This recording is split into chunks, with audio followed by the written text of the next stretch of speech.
Okay, so this is a table showing the treatments that were applied at the Snowville, which was the site that was just presented now. We had compost at different rates, 12 tons per hectare, 25 and 50 tons per hectare. That was the highest rate, which is very high. And we also had a positive control, which included the medium rate of compost plus nitrogen. And one of the purposes of this is to see how compost is improving soil health in this system. Is it due to the nutrient addition only, or are there other non-nutrient benefits, such as improved water filtration, that we are seeing due to the use of compost? And here is a treatment for the other side, which is at Blue Creek. We have two sites, one is at Snowville, one is at Blue Creek. Blue Creek has a little bit more moisture than Snowville, and the treatments are the same. And we also have a positive control at Blue Creek, which is anhydrous ammonium. Like I said earlier, we are primarily interested also in seeing the nutritive and non-nutritive benefits of compost. Okay, just to show you what the cover crops looks like right before termination. The cover crop, I said, was we have Austrian winter wheat pea and also airy veg. This site on the left side is Blue Creek, which has more moisture. We had some bit of cover crop growth, but the cover crop, we have some growth there. And the other picture you're seeing on your right side is for Snowville. And this is the cover crop just right before termination. This site is much drier than Blue Creek. And they were planted at 114 kilograms per hectare. Okay, when we applied compost, 1 year after, we tried taking some images, and the images you can see on your left-hand side are from Google Earth. What you see here, the shaded areas are the compost plots. You can see that very glaring. Those are the compost treated plots at Snowville in 2017. That was 1 year after compost application. And we also went back, also taking an aerial image in 2019. That was 3 years after compost application. And you could still see the compost patches on the plots at Snowville. And on the right side here, I'm showing you a picture of compost that was applied. And one of the things about it is that it breaks down slowly. The dark patch you're seeing here is the compost effect, while this is the soil here, but this is compost. When you get the soil, you can still see the compost residue on the ground. Okay, here is a graph showing the wheat yield from one of the sites. This site is Blue Creek, and this is showing an average of 4 years of yield. On the y-axis here, you have the wheat yield in megograms per hectare, and on the x-axis, you have the different compost rates. And averaged over 4 years, the highest rate of compost still had higher amount of yield than the positive control. Even the medium rate of compost still had higher yield than the positive control. And the fertilizer here is applied every wheat year. That is prior planting of every wheat season, prior planting, we apply the fertilizer every year. I would have expected that would increase biomass, and with the additional biomass there, we would see greater yield in the plots of greater carbon, but that's not the case. We still see consistent yield at the 50 micrograms per hectare. And the compost, like I said earlier, was applied just once, and this is the yield after four cropping cycles. Okay, here is the data on soil microbial activity, and the plot up is for Snowville. On the y-axis is an enzyme activity, which is used to measure microbial activity. The higher the enzyme activity, the higher the microbial activity. And on the x-axis, you have the compost treatments. And for Snowville, this data was averaged over 3 years, 2 cropping cycles. And you can still see the effect of compost was very much high. And where we had higher nitrogen, in addition to compost, did not really increase the soil microbial activity. Looking at cover crop effect, 3 years after, we saw some evidence of cover crop effect on soil microbial activity, but not as much as the compost effect. And the graph below here is for the Blue Creek plot.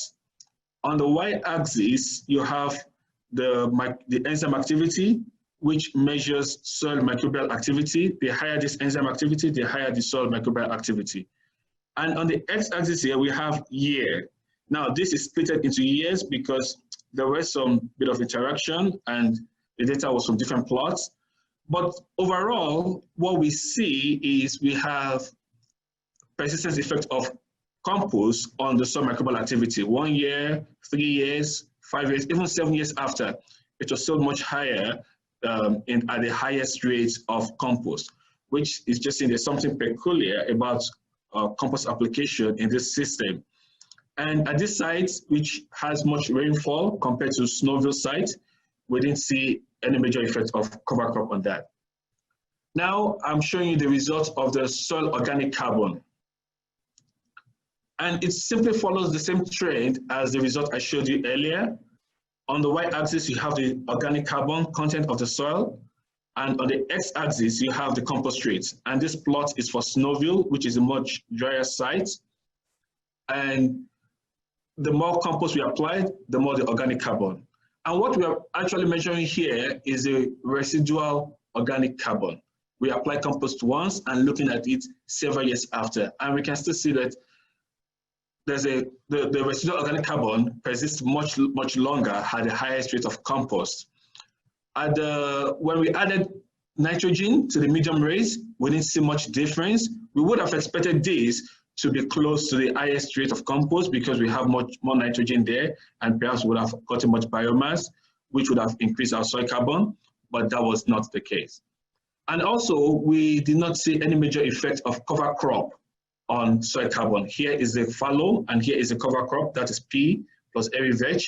There were no major differences between the organic carbon, and that could be linked to the low biomass that was produced by the cover crop.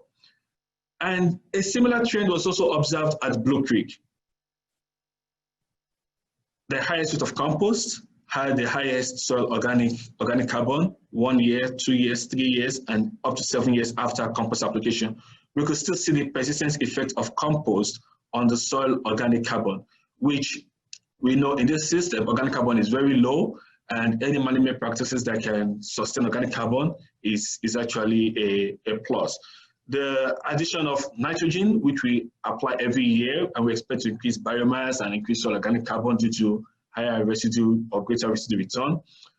It was not so much evident. As you can even see here, this is the lowest rate of compost, 12.5 tons per hectare. And compared to the nitrogen plot, this compost was applied once. You can see you still have a bit of higher organic carbon in the soil compared to the plot that received nitrogen every year. And although we had higher cover crop biomass at the Blue Creek site compared to Snowville, we could still see that it did not do much in terms of increasing the organic carbon in the soil. Okay, to give a general summary of what the result is like, cover crop did not do so much on soil health indices, but we had greater effect of compost on the soil health indices at both sites. And some important things to consider when using cover crop could be the time of termination, which is a little bit tricky. When do you terminate a cover crop? Because if you want to terminate a cover crop, you want to have higher biomass so as to increase the soil organic carbon or some microbial activities. And also, we might have to look into different cover crop mixes that could possibly use less water. This is also very tricky. Can we have a cover crop that can use less water and give us greater biomass? If that is possible, then perhaps we could terminate the cover crop early so it doesn't use much water, but also can that cover crop give us higher biomass? And we should also be considering using cover crops that could perhaps mineralize phosphorus in this system. One of the peculiarities of this system or this soils is that they are very low in phosphorus. And if we can increase phosphorus availability, it should go a long way in improving the crop yield by decreasing stress. And the result also show that the benefit of cover crops extend beyond nutrient supply by looking at the plots where we had nutrient supply and the plots where we did not have any addition of nitrogen. We could see that the effect of cover crops goes beyond nutrient supply.